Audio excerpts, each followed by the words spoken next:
শীত মানেই কপি, তো এই কপি দিয়ে বানালাম ফুলকপির রোস্ট, সম্পূর্ণ নিরামিষ। এটা ভাত, রুটি, পরোটা যা কিছুর সাথেই ভালো লাগবে। এর জন্য প্রথমে আমি বড় করে ফুলকপি কেটে নিয়েছিলাম।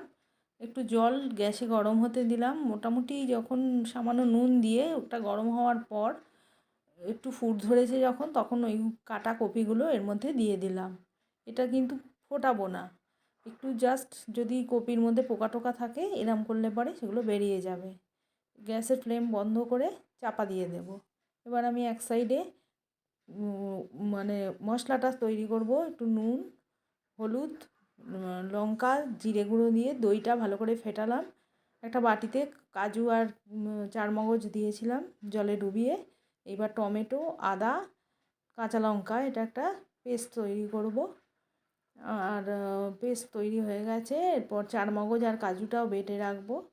তারপরে এই যে দইটা করেছিলাম মশলা মিশিয়ে, সেই দইয়ের মধ্যে একে একে ওই কপির গরম জলে থাকা কপিগুলো তুলে ম্যারিনেট করে ওই দইটা দিয়ে খানিকক্ষণের জন্য রেখে দেবো। মোটামুটি 20 মিনিট মতো রাখার পর আমি এতে কড়াইশুঁটিগুলো মিশিয়ে দিয়েছিলাম।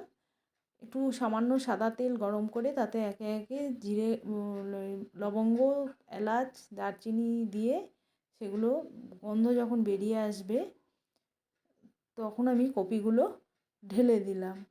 সামান্য একটু ঘিও এই তেলের মধ্যে অ্যাড করেছি।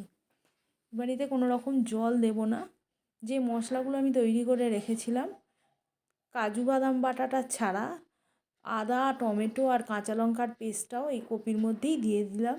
তেলে নাড়াচাড়া করিনি। তারপর কাজু বাদাম বাটা আর চারমগজ বাটাটাও দিয়ে দিলাম।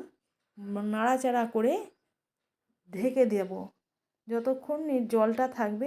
মানে এতে আলাদা কোনো জল আমি অ্যাড করব না, ওই যা মশলার জল আর কপির ভেতরের জল দিয়েই সেদ্ধ হতে দেবো চাপা দিয়ে দিয়ে। মাঝে মধ্যে চাপা খুলে দেখতে হবে।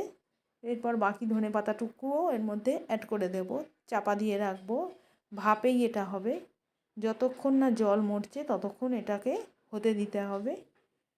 জল যখন মরে গেছে প্রায়, এবার আমি একটু সামান্য জল ঢালবো, কেননা একটু ঝোল না হলে রুটি দিয়ে বা ভাত দিয়ে ভালো লাগবে না। এবার জল ঢালার পর আমি ঢাকনা দিয়ে দেবো। ব্যাস, আমার ফুলকপির রোস্ট রেডি।